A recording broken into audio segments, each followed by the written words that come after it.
প্রধানমন্ত্রীর 10 উপদেষ্টার দপ্তর বন্টন, কে কোন দায়িত্বে?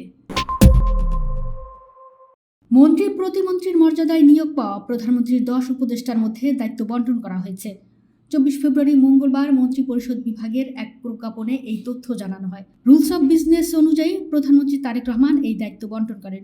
মন্ত্রীর পদমর্যাদায় উপদেষ্টাদের মধ্যে মির্জা আব্বাস উদ্দিন আহমেদ, নজরুল ইসলাম খান ও রুহুল কবির রিজভী আহমেদকে রাজনৈতিক উপদেষ্টা করা হয়েছে। এছাড়া মোহাম্মদ ইসমাইল জবিউল্লাহকে জনপ্রশাসন এবং রাশেদ আল মাহমুদ তিতুমিরকে অর্থ ও পরিকল্পনা মন্ত্রণালয়ের উপদেষ্টার দায়িত্ব দেওয়া হয়েছে।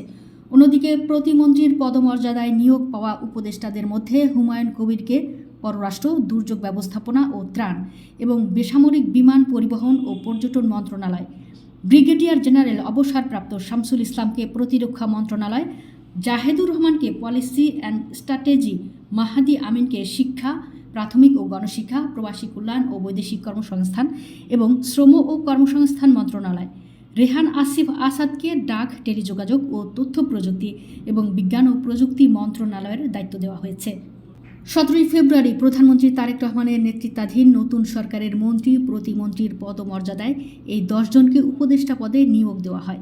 এর আগে বিএনপি চেয়ারম্যান তারেক রহমান প্রধানমন্ত্রী এবং 25 জন পূর্ণমন্ত্রী ও 24 জন প্রতিমন্ত্রী হিসেবে শপথ নেন। উল্লেখ্য, ত্রয়োদশ জাতীয় সংসদ নির্বাচনের ঘোষিত 297টি আসনের ফলাফলের মধ্যে বিএনপি 209টি এবং বাংলাদেশ জামাত ইসলামী 68টি আসনে জিতেছে। এছাড়া জাতীয় নাগরিক পার্টি এনসিপি 6টি আসন পেয়েছে। স্বতন্ত্র প্রার্থীরা 7টি আসনে জয়ী হয়েছেন। বিএনপি ধানের শীষ প্রতীকে 49.97% ভোট পেয়েছে। দ্বিতীয় সর্বোচ্চ আসন পাওয়া দল জামাত ইসলামী দাঁড়িপাল্লা প্রতীকে 31.76% ভোট পেয়েছে বলে জানিয়েছে ইসি। ইসির তথ্য অনুযায়ী ত্রয়োদশ জাতীয় সংসদ নির্বাচনে মোট 50টি রাজনৈতিক দল ও 274 জন স্বতন্ত্র প্রার্থী প্রতিদ্বন্দ্বিতা করেন। 299 আসনে ভোট গ্রহণ অনুষ্ঠিত হলেও আদালতের নির্দেশের কারণে চট্টগ্রামের 2টি আসনের চট্টগ্রাম 2 ও 4 ফল ঘোষণা করা হয়নি।